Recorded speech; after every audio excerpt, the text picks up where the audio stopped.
Phil Elverum has been one of the most significant and legendary figures in underground and lo-fi music over the course of the last 20 plus years. And for me personally, he's kind of become my comfort musician. So I'm a big fan and I want you to be too. And so in this video, I'm going to go through all of his major releases and do a tier list ranking them ultimately from worst to best. So the first one up to the plate is Don't Wake Me.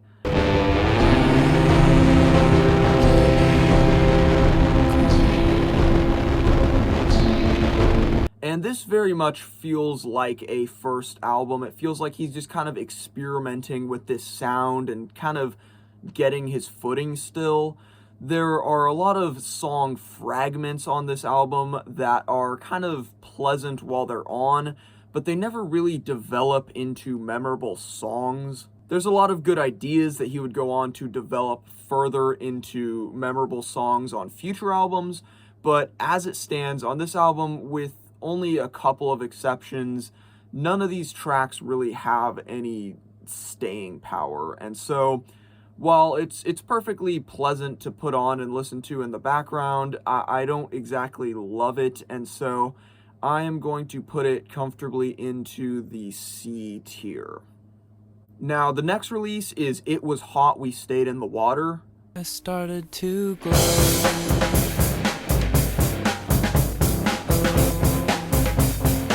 And this is where things start to get good. This is where we get some of the first major highlights from Phil's discography, like The Pool, The Glow, and Carl Blau, which are just really solid songs. The Glow especially, I think, is one of the best songs in his entire catalog. It's this massive 10-minute multi-phased track that is just very sweet on the ears, very nice. So yeah, there are some great high points on this album. But with that said, there are also some songs that kind of sound like they could have fit in on the previous album, where they're either just sort of song fragments that don't really develop beyond that, or they're just songs that kind of sound okay, but they don't have anything to really grasp onto that makes them great and memorable. And so, yeah, this album definitely isn't great all the way through, but the highlights and the good stuff is enough to make it overall a pretty solid experience, and so I'm gonna put it into the B tier. Now, next up is The Glow Part 2. My heart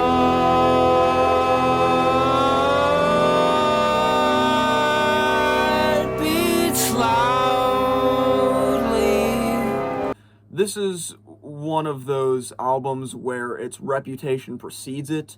This is by far and away the most legendary thing that Phil has ever done, and in the underground music world, this album is practically a deity. I'm not even going to try to say anything about this album that hasn't already been said, because everything about it has already been said, but I'll just say this. It takes a very unique approach to crafting an album, where there are some full songs, full-length tracks, but there are also a lot of songs on here that are kind of fragmented, very short, but the difference between the sort of song fragments on this album and the song fragments on something like Don't Wake Me is that the ones on here are just, even though they're short, they are fully realized into songs, even though, again, they might not have the runtime that you would traditionally associate with a full song.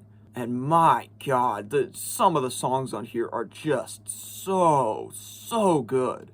I mean, the first two tracks on this album are two of the greatest songs I've ever heard, in my opinion. You get I Want Wind to Blow, which is just amazing. And then you get The Glow Part 2, which is at least a competitor for my favorite Phil Elverum song ever. And it's just got everything that makes his music great. It starts out with this fantastic lo-fi noise rock section that then gives way to this very stuttering psychedelic section with all of these layered slithering guitar sounds. And then there's an ambient section on the back half where Phil's very strange and awkward vocal style is harnessed to create something truly beautiful and moving that is just unlike anything else out there. There is no drug like this drug. And there are so many other great highlights throughout the album, from The Moon to I Felt Your Shape and My Roots Are Strong and Deep, Maps, just so many great songs on this album that I come back to again and again. It has a reputation for being one of the greatest albums of all time, and while I don't know if I'd fully go that far, it is definitely a favorite of mine, and I love almost every song on here. One of the best things that Phil has ever put out, and this one easily goes right up into the S tier. Now, after that, we get a major step down in just about every way imaginable, with Little Bird Flies Into a Black Cloud. I heard from out the window a cooing in the trees. This one is basically a glorified demo tape. I don't even know why it's released as like one of his major releases.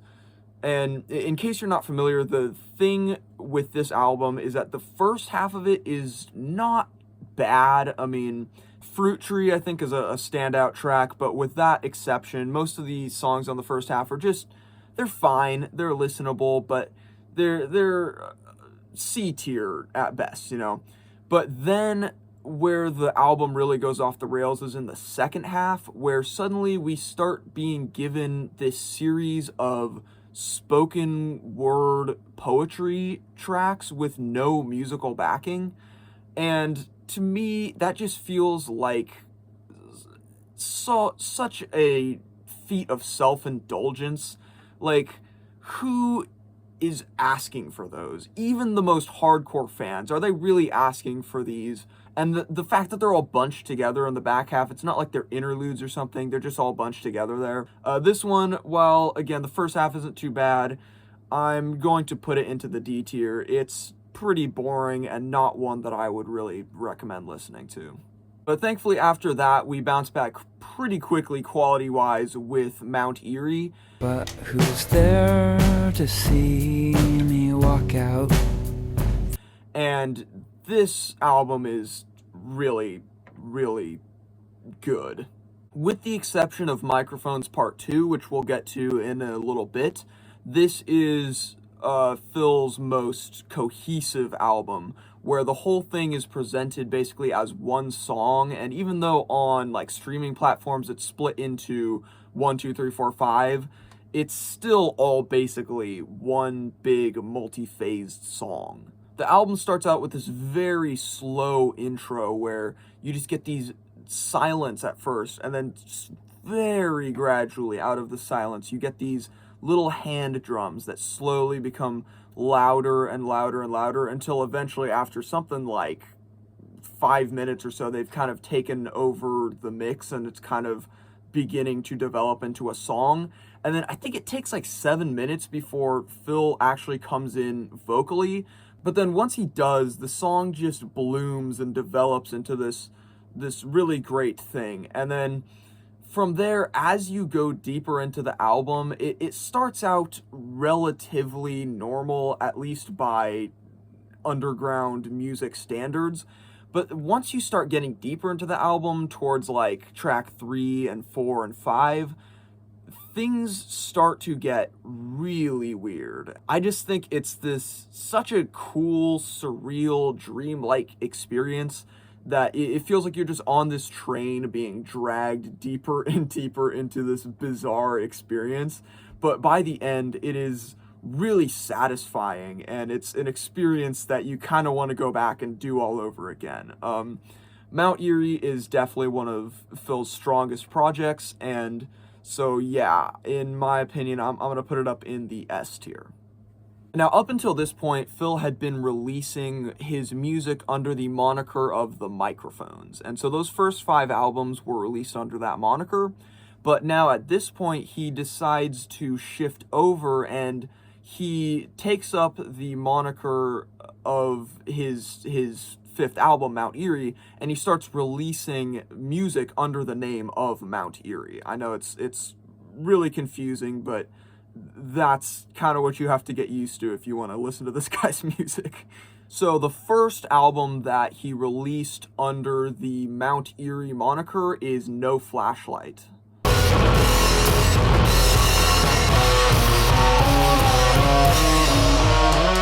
This one is just, I would say it's Phil Elverum core to the max. Like, if you want to get an idea of what he does, what his music sounds like in a nutshell, this album is the one to kind of give that to you.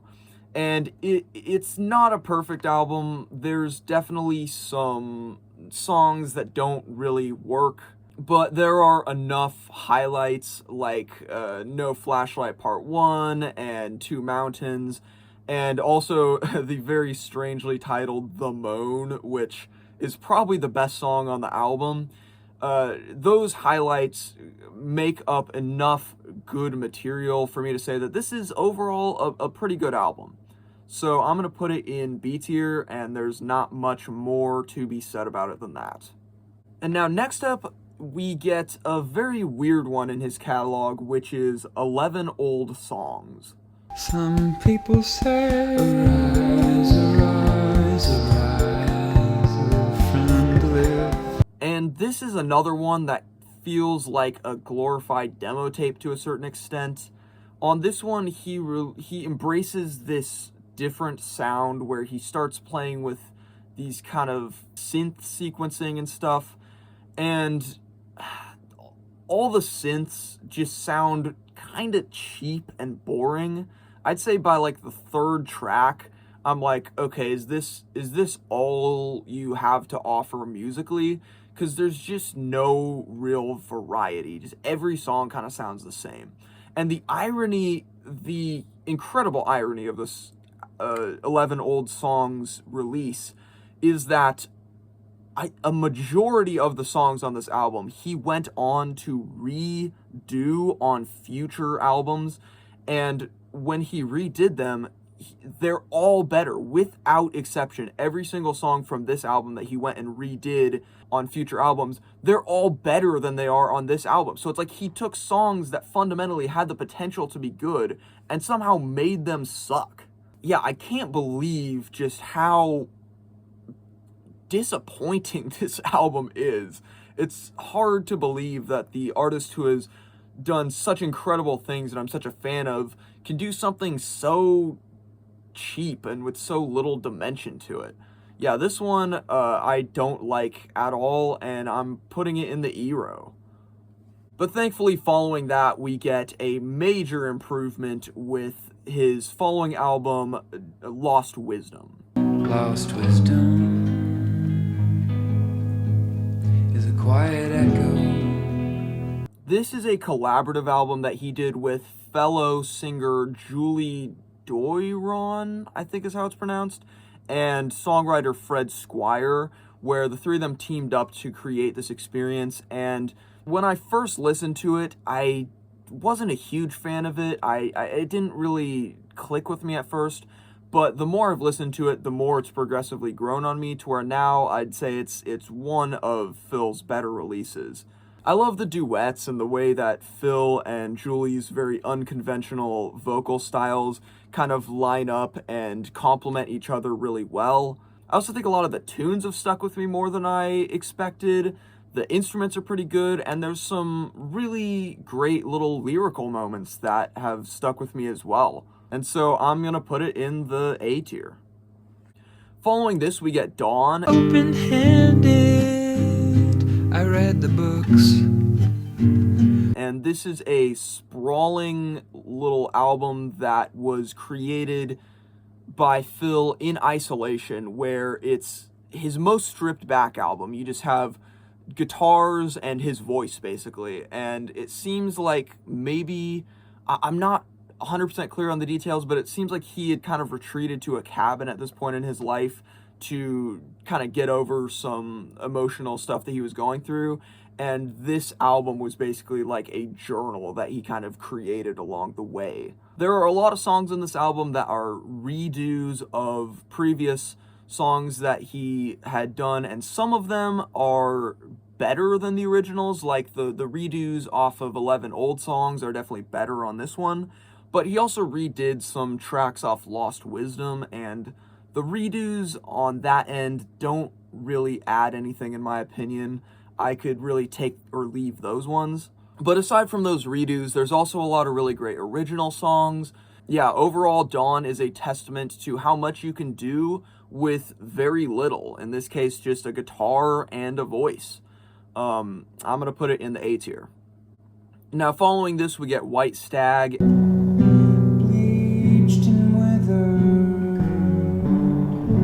And this one is basically an EP.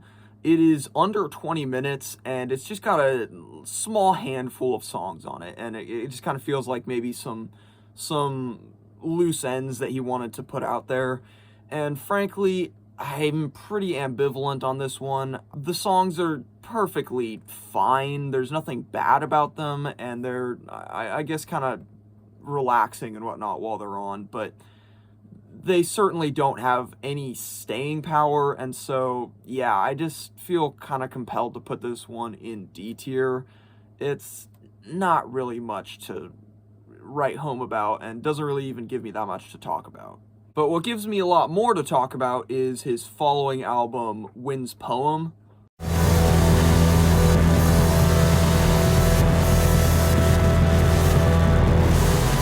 And this one finds Phil kind of embracing this almost black metal sounding aesthetic, which to me isn't all that shocking or all that new, because throughout his career up until this point, Phil was known for playing with noisy sounds. And frankly, the black metal sections on this album don't sound all that much different from the noisy passages on something like The Glow Part 2. I still enjoy them quite a bit. I'm just saying I don't think that element of the album is quite as significant as a lot of people make it out to be. But I think the much more significant thing to mention with this album is that this is where Phil really started to full-on embrace ambient music. Most of the songs on this album embrace ambient music to one degree or another, and they all do it pretty well. They're just ambient enough to give you that kind of hypnotic ambient effect, but there's also always just enough going on to make each song distinct and give you something to latch onto. I also think this is one of Phil's most atmospheric projects ever. There are a lot of points where it really kind of makes me feel like I'm in the middle of the forest, and I like an album that can kind of conjure those feelings. Yeah, overall, I love Wind's Poem quite a bit, and it's another one of Phil's best works. I'm going to put it in A tier.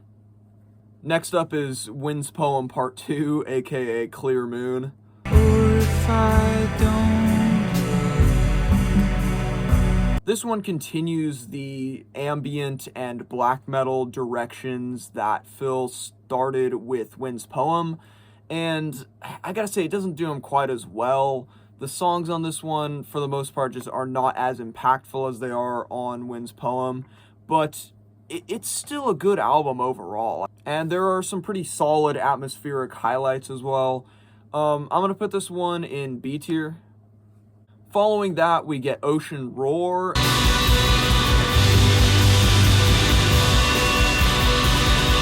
And this one continues to continue the direction that was started on Wind's Poem, but I think it does it even less well than Clear Moon did. Honestly, it feels like a stale rehash of what was already done on the previous two albums. There are some songs that work better than others, and one in particular, the final song on the album, that is actually really good. But with that exception, I think this album just, it is pretty unmemorable, and so I feel kind of compelled to put it in the D tier. Now, following that, we get Sauna. Out past beyond the field inside the birches. And I'd say this is Phil's most ambient album.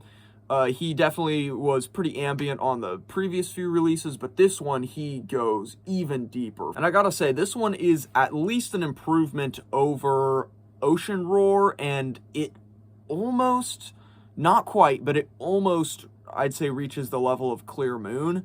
This one is definitely boring at times. There's some sections that are a little too ambient, if you know what I mean. But overall, I found this one to be a pretty pleasant listen, and so I'll put this one up in C tier. And now we come to A Crow Looked at Me. I got on the boat and came to the place where the three of us were going to build our house if you had lived. And if you're not familiar with this one, don't be fooled by its unassuming title. This is probably the most emotionally devastating album ever put to tape. The background of this one is that Phil's wife and beloved life partner fell ill with cancer, and she had a very public battle with cancer where the two of them even ended up having to reach out to fans to ask for money to get treatment for her. And after that intense battle, she ended up succumbing to it anyway. And yeah, he presents his grief and just his dealing and grappling with the idea of death in such a raw and honest and unfiltered way that there are moments it really hits home just how ugly this stuff is. And yet, even in the midst of that incredible ugliness, there's this poetic beauty to a lot of the sections. You listen to something like the song Seaweed, which is arguably the best song on the album, and my God, it's like the end of that song is, just listen to that song. It is beyond words. The lyrics are definitely the main focus of the album, but I think the music is also really great on this one. Stylistically, it's presented with just, I think, the perfect mixture of acoustic and electric elements. The tunes are all really strong, and yeah, from start to finish, there is not a single song on this album that I think is a skip or that I think is anything less than fantastic. This one and The Glow Part 2 are kind of Phil Elverum's two big masterpieces, and I've thought a lot about it. It's like, to me, it feels like The Glow Part 2 is kind of his childlike masterpiece, where he has a very youthful perspective, and even like the cover art on that one looks like the drawing on a children's book. There's something very childlike about the attitude of The Glow Part 2, whereas this album is more like his adult, mature masterpiece, if you will. And I think there's a lot to be gained even by just looking at the duality between those two. And I'll talk at the end of the video about which one I personally think is the greater album when we get to that. But yeah, this one definitely is going straight up into the S tier. I do not hesitate at all to call this album a masterpiece. And yeah, if you have not listened to it, grab a full box of Kleenex and put it on, because it is one of those artistic statements that needs to be experienced. Following that, we get Now Only. When we first met, you were 22. I drove my truck onto the ferry to Victoria in the morning. Which, similar to the way that Clear Moon is kind of a sequel to Wynn's poem, Now Only is kind of also the lesser sequel to A Crow Looked at Me. It's not the towering work of artistic genius that album is, but I think Now Only still has plenty of merit to it. Musically, it stays in a very similar lane, and it's pretty solid in that department. And songwriting-wise, he embraces this very linear, somewhat rambling songwriting style that is highly autobiographical, and I personally found to be very touching and to work really well. This album was kind of like his exercise in working through the remainder of his grief, and I think it's a pretty good one at that. So I'm gonna put it into the B row. And then next we get Lost Wisdom Part 2. Love, a small word unable to hold. And this is obviously a sequel to Lost Wisdom. And on this one, he once again teams up with Julie Doiron, but he does not team up with Fred Squire this time. And this one, I gotta say, just does not quite live up to the level of the previous one. This one is very pretty, very nice while you're listening to it, but with the exception of the song Belief Part 2, none of the other songs on the album ever really compel me to go back to them. I haven't really put my finger on what it is, because instrumentally it sounds fine. Lyrically it's not bad. I guess maybe it's just the tunes. The tunes don't appeal to me as much as the ones on the original album. I'm not entirely sure what it is about this one that makes it less memorable and less interesting to me than the original Lost Wisdom, but I do think it's a step down, and while it's totally okay and you could do a whole lot worse than it, I think ultimately it ends up just being another sort of acoustic singer-songwriter album that gets lost in the crowd of, thousands of others like it. So I'm going to put it solidly in C tier. Then following that, we get the Microphones in 2020. The true state of all things. And this is one where he kind of seemingly out of the blue resurrected the Microphones moniker, which he had not released anything under since Mount Eerie all the way back in the early 2000s. And yeah, he brings it back for definitely a high point in his discography, I think. This one is definitely his most cohesive album ever, where the entire thing is presented as just one single song. And unlike Mount Eerie, where it's kind of split up into different tracks, this one isn't even on streaming platforms. And so it's literally, you just find it on like YouTube or whatever, and it's just the single song. And it has this single kind of repetitive musical motif that the song starts out with, and that motif kind of sticks around for most of the song and comes back a lot of times. The song definitely goes through a lot of phases and a lot of different developments, but by the end it kind of returns back to that motif. Musically, it definitely does get a bit repetitive at times, but I think there's enough variation and development and stuff to where I'm kept excited and interested for most of the song. On a lyrical angle, though, this one is definitely going to be for the fans and for the fans only.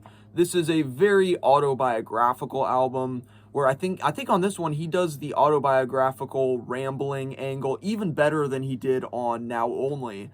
And he very much is talking about previous moments in his discography and stuff that fans are going to appreciate, whereas people who are just getting started, I wouldn't recommend starting with this one. I would recommend listening to at least a good deal of his previous albums before you get to this one. But once you do get to this one, it's definitely one that I would recommend listening to. It's very good, very solid. I enjoyed it a lot, and I'm gonna put it in A tier. And then finally, after all of that, we get to his latest album, which is Night Palace. Mist-kissed face,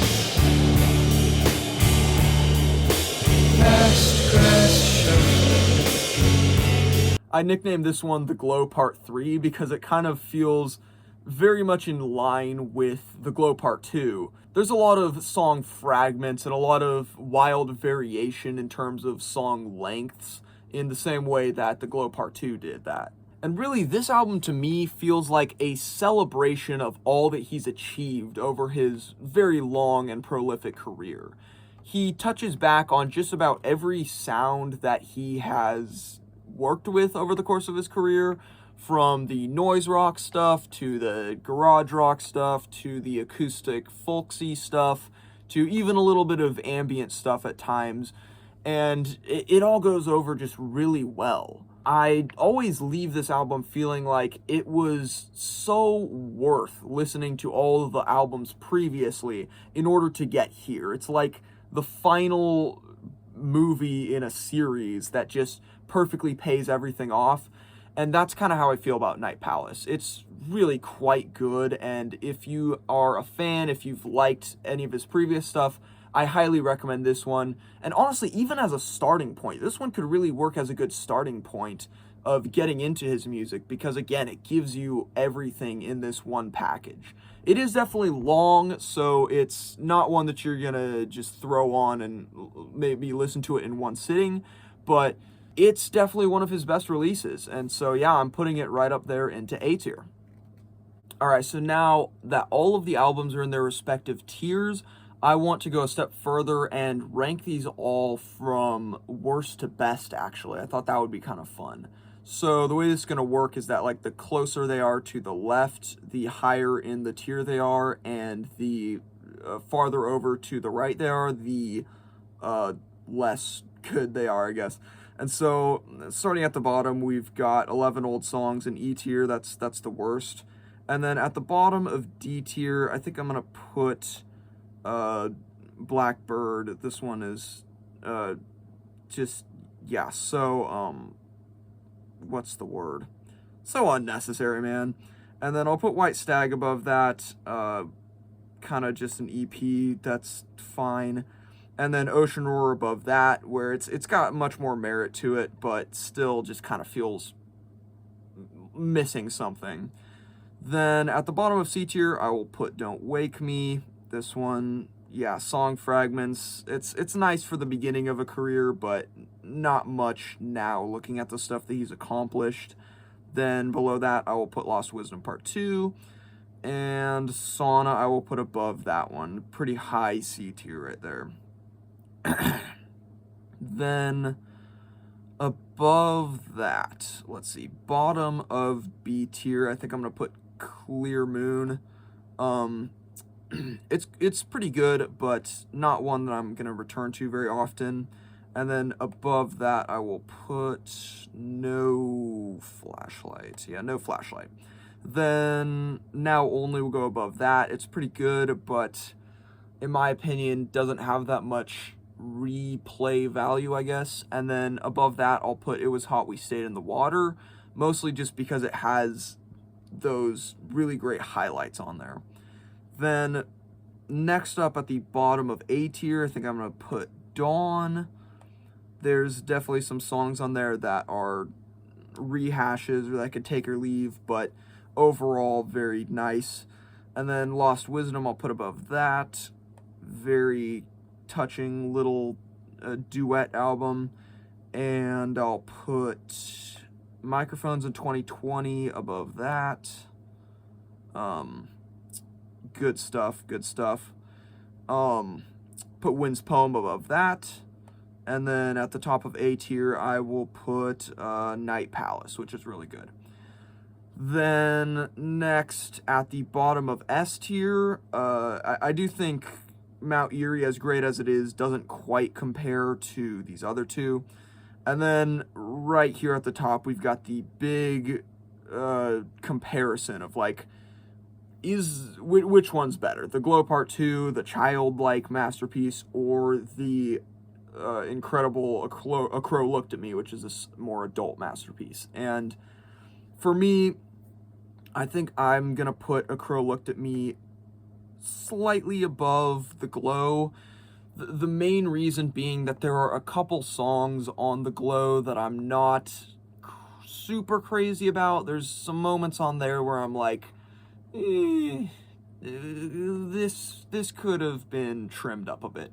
Whereas with A Crow Looked at Me, I just never really feel that way. I think it's just great from start to finish. And yeah, that's my ranking right there. But yeah, be sure to tell me what your ranking is in the comments. Tell me what your favorites are and your least favorites are. And with that said, I will see you in the next review.